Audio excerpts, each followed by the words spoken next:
In this tutorial, you'll learn how to create a custom Tarpaulin banner layout using Canva's tools and design features.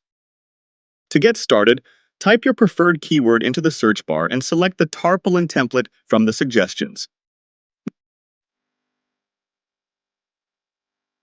Next, choose a pose or design style that fits your theme, such as Pose Long Nong Pose, along with your chosen style option.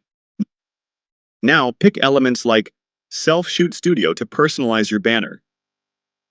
Add your package details by typing into the Packages field and adjust the crop area to ensure your layout fits perfectly.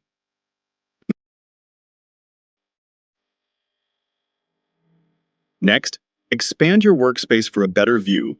Select service options such as Snap Sabe Smile, and customize your text formatting and apply a vibrant gradient color to enhance your design.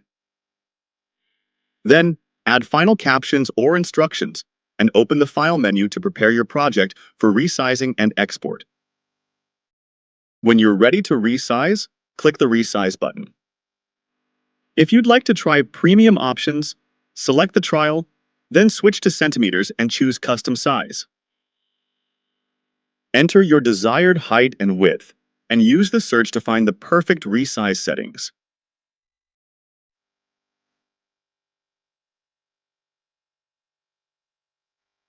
Finally, click the Download button to export your banner. Select your preferred file format such as PNG or JPG, and adjust the file size as needed before saving your design. You've now learned how to create and export a Tarpaulin banner in Canva.